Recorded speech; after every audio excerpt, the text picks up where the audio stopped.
Dear student, in the last lecture, we have seen asexual reproduction in multicellular organism.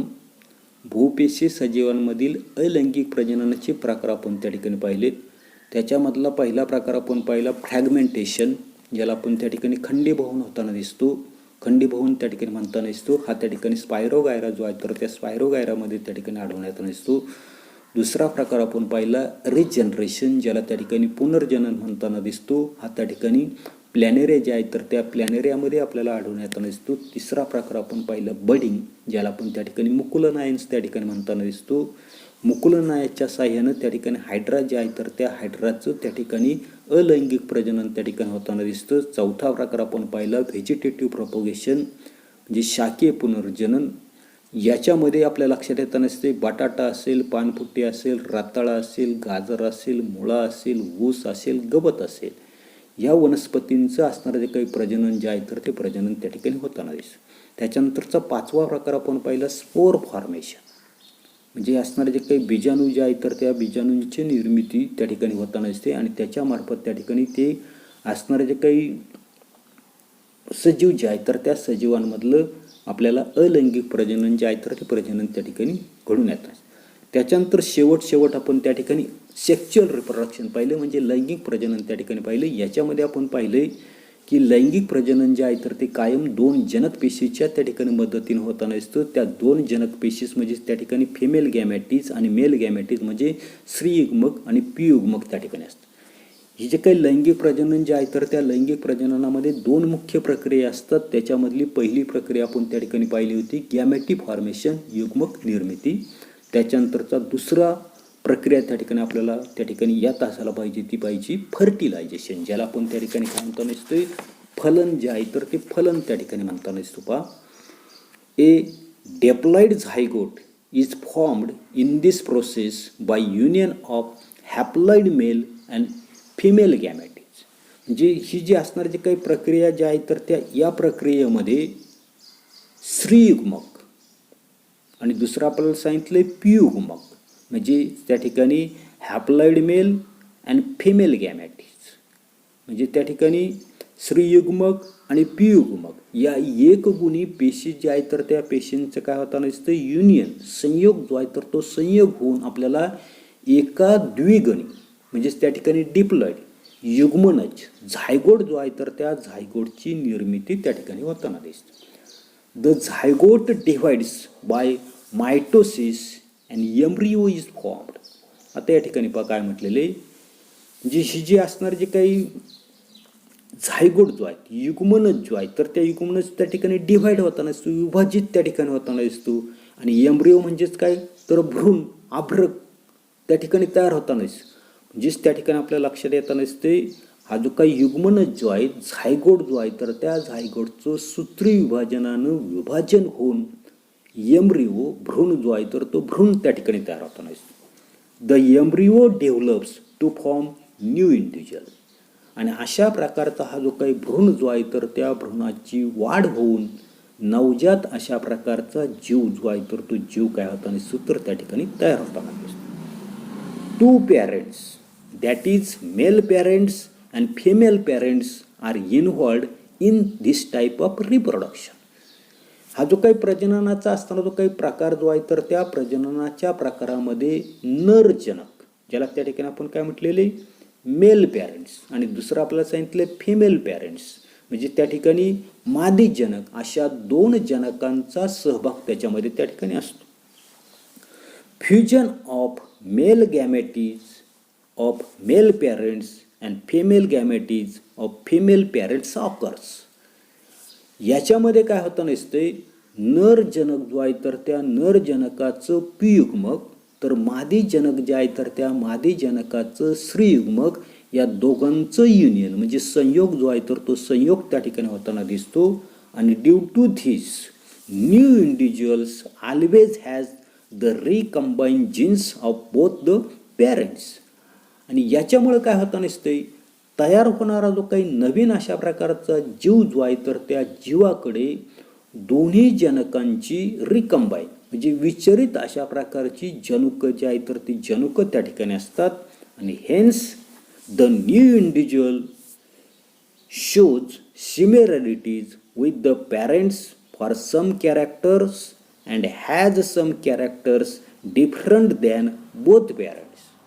आणि म्हणून तयार झालेला जो काही नवीन जीव जो आहे तर तो नवीन जीव आपण पाहिले की त्याच्याकडे दोन्ही जनकांची विचरित जनुक त्या ठिकाणी असतात आणि तयार होणारा जो काही नवीन जीव जो आहे तर तो काही गुणधर्माच्या बाबतीमध्ये त्याचा असणारा जे काही मेल पॅरेंट्स असेल फिमेल पॅरेंट्स असेल म्हणजे जनक जे आहे तर त्या जनकाशी साम्य दाखवतो, तर काही गुणधर्म जे आहे तर त्याचा असणारा जो काही पॅरेंट जो आहे जनक जे आहे तर त्या जनकापेक्षा काही गुणधर्म त्या ठिकाणी तो वेगळे दाखवताना दिसतो.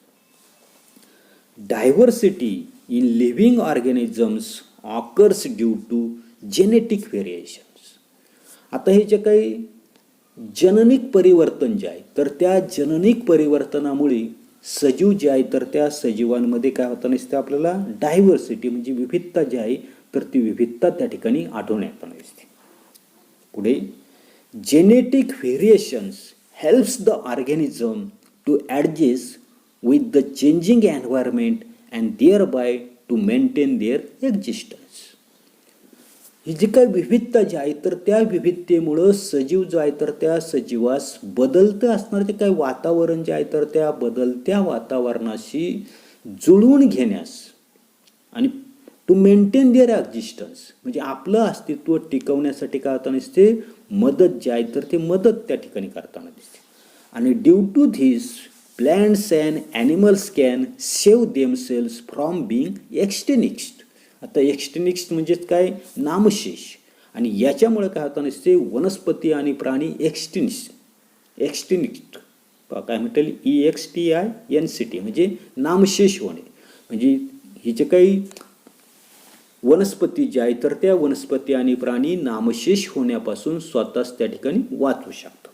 त्याच्यानंतर पुढे पहा लेटस थिंक म्हटलेलं आहे विचार जो आहे तर तो विचार आपल्याला त्या ठिकाणी करायचा आहे. पहा काय सांगितलेले पहिला क्वेश्चन आहे what would have been happen if the male and female gametes have been diploids. म्हणजे स्त्रीयुग्मक आणि पियुग्मक जर त्या ठिकाणी द्विगुणी म्हणजे 2n जर असते तर काय झालं असतं. आता काय झालं असतं डिप्लॉइड. आता डिप्लॉइड्स म्हणजे 2n gametes if united they will form 4n that is the tetrafluoride variety. ज्या ठिकाणी डिप्लॉइड गॅमेटी जे आहेत द्विगुणित असणारे जे काही युग्मनज जे आहेत तर त्यांचा जर त्या ठिकाणी संयोग जर झाला तर त्याच्यामध्ये आपल्याला टेट्रापॉलाइड व्हरायटी म्हणजे 4n त्या ठिकाणी निर्माण होते. आणि सच डायगोट विल शो सिव्हिअर ॲबनॉर्मॅलिटी. आणि अशा प्रकारचा जो काही युग्मनज जो आहे तर त्या युग्मनाजामध्ये आपल्याला विविध अशा प्रकारची अपसामान्यता जी आहे तर ती अपसामान्यता त्या ठिकाणी दिसून येईल.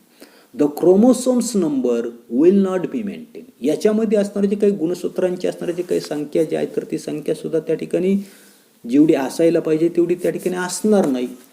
सेकंड क्वेश्चन आहे पहा what would have been happen if any of the cell in nature had been divided by meiosis.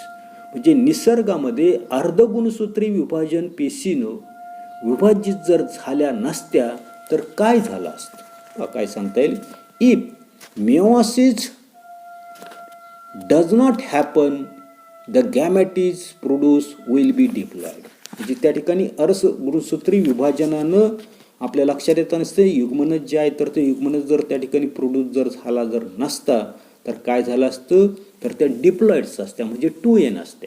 आणि धिस विल क्रिएट ॲबनॉर्मॅलिटी. आणि याच्यामुळं अपसामान्यता जे आहेत ते मागच्या याच्यामध्ये आपण पाहिले की त्याच्यामध्ये आपल्याला गुणसूत्र जे आहेत तर ते गुणसूत्रांची संख्या त्या ठिकाणी सारखीच राहत नाही. गुणसूत्रांची संख्या जर त्या ठिकाणी राहिली नाही तर अनेक अशा प्रकारचे दोष जे आहेत तर ते दोष नवजात अशा प्रकारचं असणारं जे काही प्लॅन्ट असेल ऑर्गॅनिझम जे आहे तर त्याच्यामध्ये त्या ठिकाणी ते राहताना दिसतात. त्याच्यानंतर पुढे पहा असेक्च्युअल रिप्रोडक्शन इन प्लॅन्ट्स. म्हणजे याच्यामध्ये आपल्याला त्या ठिकाणी वनस्पतीचे आहे तर त्या वनस्पतीमधलं लैंगिक प्रजनन त्या ठिकाणी पाहिजे. आता काय सांगितलं की flower is the structural unit of the sexual reproduction in plants. काय सांगितलेलं आहे की वनस्पती जी आहे तर त्या वनस्पतींमध्ये फूल हे लैंगिक प्रजननाचं कार्यात्मक अशा प्रकारचं एकक त्या ठिकाणी असतं. It consist of 4 whorls as calyx, corolla, androecium and gynoecium arranged in sequence from outside to inside. आता काय काय सांगितले की हे जे काही फूल जे आहे तर त्या फुलामध्ये बाहेरून आतमध्ये जातं, म्हणजे बाहेरच्या भागामधून आतमध्ये जात असताना क्रमानं आपल्याला 4 व्हर्ल्स त्या ठिकाणी म्हटलेले. काय म्हटलेले? 4 व्हर्ल्स म्हणजे 4 त्या ठिकाणी मंडलं त्या ठिकाणी असतात. त्याच्यामधलं पहिलं आपल्याला त्या सांगितलं कॅलिक्स, ज्याला आपण त्या ठिकाणी निदलपुंज म्हणतो.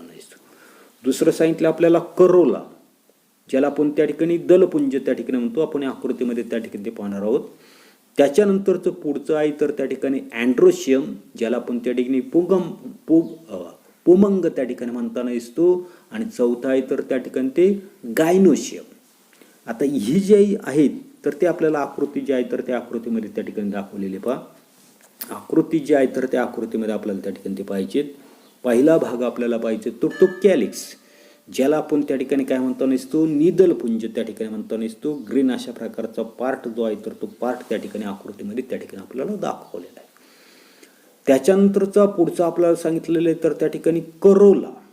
आता करोला म्हणजे काय तर ज्या काही पाकळ्या ज्या आहेत तर त्या पाकळ्यांनाच त्या ठिकाणी करोला म्हटलेलं आहे. म्हणजेच त्यालाच आपण त्या ठिकाणी दलपुंज किंवा पेटल्स म्हणजे पाकळ्या ज्या आहेत तर त्या पाकळ्या त्या ठिकाणी म्हटलेल्या. त्याच्यानंतरचं पुढे आपल्याला सांगितलं आहे की अँड्रोशियम, ज्याला आपण त्या ठिकाणी पुमंग त्या ठिकाणी म्हणताना दिसतो. आता हा जो काय अँड्रोशियम जो आहे तर तो या ठिकाणी आपल्याला आकृतीमध्ये त्या ठिकाणी दाखवलेला आहे. ह्या अँड्रोशियममध्ये आपल्याला अँथर दाखवलेले, त्याच्यानंतर फिलॅमेंट्स दाखवलेले. अँथर म्हणजे त्या ठिकाणी परागकोश आणि त्या ठिकाणी असणारे जे काही फिलॅमेंट्स म्हणजे त्याला त्या ठिकाणी ग्रंथ त्या ठिकाणी म्हटलेले. त्याच्यानंतर आपल्याला पाहिजे गायनेशियम, ज्याला आपण त्या ठिकाणी जायंग म्हणताना दिसतो किंवा त्याला इंग्रजीमध्ये गायनेशियम, मराठीमध्ये जायंग त्या ठिकाणी. तर या जायंगामध्ये या ठिकाणी आपल्याला स्टिग्मा दाखवलेलं म्हणजे या ठिकाणी कुक्षी दाखवलेली. त्याच्यानंतर पुढे आपल्याला त्या ठिकाणी स्टाईल दाखवले, ज्याला त्या ठिकाणी कुक्षी वृंत त्या ठिकाणी म्हणताना दिसतो. आणि आतमध्ये आपल्याला त्या ठिकाणी काय दिसतंय, ओव्हरी म्हणजे अंडाशय त्या ठिकाणी दिसतं. म्हणजे अशा प्रकारचे फुलामध्ये बाहेरून आत क्रमाने जर आपण गेलं तर पहिलं लागते ते आपल्याला निदलपुंज, त्याच्यानंतर दलपुंज, त्याच्यानंतर पुमंग आणि नंतर काय लागताना दिसते जायंग. अशा प्रकारचे भाग जे आहेत तर ते भाग आपल्याला फुलामध्ये आतमध्ये जाताना आपल्याला त्या ठिकाणी लागताना दिसतात किंवा दिसताना दिसतात. पुढे पाहता काय म्हटलेलं आहे, androecium and gynoecium are called essential whorls because they perform the function of reproduction, whereas calyx and corolla are called as the accessory whorls because they are responsible for the protection of the inner whorls. आता काय सांगितलं की सर्वसाधारणपणे याच्यामधलं असणारं जे काही पुमंग आणि जायंग म्हणजे अँड्रोशियम आणि गायनेशियम हे प्रजननाचं त्या ठिकाणी काम करताना दिसतात. आणि म्हणून त्यालाच काय म्हटलेलं आहे, इसेन्शियल व्हर्ल्स, आवश्यक अशा प्रकारची मंडलं त्या ठिकाणी म्हटलेलं आहे. तर दुसरं आपल्याला सांगितलंय निदलपुंज आणि दलपुंज म्हणजे कॅलिक्स आणि करोला हे काय करताना असतात, आतील असणारे जे काही मंडल जे आहेत तर त्या मंडलांचं काय करताना असतात, प्रोटेक्शन करताना असतात, संरक्षण त्या ठिकाणी करताना असतात. आणि म्हणून त्यालाच त्या ठिकाणी काय म्हटलेले, ॲसेसरी व्हर्ल्स म्हणजे अतिरिक्त अशा प्रकारची मंडलं जी आहेत तर ती मंडलं त्या ठिकाणी म्हटलेली. त्याच्यानंतर पुढे पहा काय सांगितलेलं आहे, members of calyx are called as the sepals. आपण त्या ठिकाणी आकृती जी आहे तर त्या आकृतीमध्ये त्या ठिकाणी पाहिलेली. या ठिकाणी असणारे जे काही कॅलिक्स जे आहेत तर त्या कॅलिक्सची असणारे जे काही घटक जे आहेत तर त्या घटकांनाच काय म्हटलं आपण, निदल त्या ठिकाणी म्हटलेलं आहे. म्हणजेच त्या ठिकाणी निदल पुंज त्या ठिकाणी आपण म्हटलेलं आहे. त्याच्यानंतर पुढे पहा की members of calyx are called as the sepals and they are green in colours. या ठिकाणी आपल्याला आकृतीमध्ये दिसतंय की त्यांचा रंग जो आहे तर तो रंग कसा दिसतोय, कॅलिकचा किंवा सेपलचा त्या ठिकाणी हिरवा जो आहे तर तो हिरवा आपल्याला त्या ठिकाणी दिसतोय. त्याच्यानंतर पुढे members of corolla are called as the petals. म्हणजे या ठिकाणी आपल्याला लक्षात येताना दिसतंय की दलपुंज जे आहे तर त्या दलपुंजात असणारे जे काही घटक जे आहेत तर त्या घटकांनाच काय म्हटले तर त्या ठिकाणी पेटल्स म्हटले, ज्याला आपण त्या ठिकाणी पाकळ्या ज्या आहेत तर त्या पाकळ्या त्या ठिकाणी म्हणताना दिसतो. त्याच्यानंतर पुढे अँड दे आर व्हेरियसली कलर्ड, म्हणजे फुलाप्रमाणे. फुलांचा आपल्या लक्षात येत नसते जास्वंद जे आहे तर ते कशा रंगाचं असते. त्याच्यानंतर असणारे जे काही रोज जे आहेत, रोज प्लॅन्ट जे आहेत म्हणजे गुलाबात जे आहेत तर त्या गुलाबाचे असणारे जे काही रंग जो आहे तर तो रंग आपल्याला त्या ठिकाणी लक्षात अनेक रंगाचे असतात, म्हणजे विविध रंगी असतात.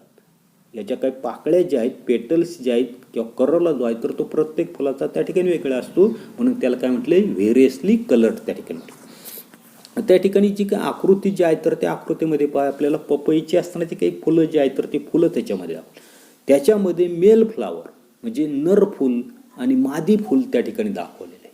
इथे एवढाच असणारा जो काही भाग जो आहे तर तो भाग आपण या तासाला पाहणार आहोत. पुढील भाग पुढील तासाला पाहू. धन्यवाद.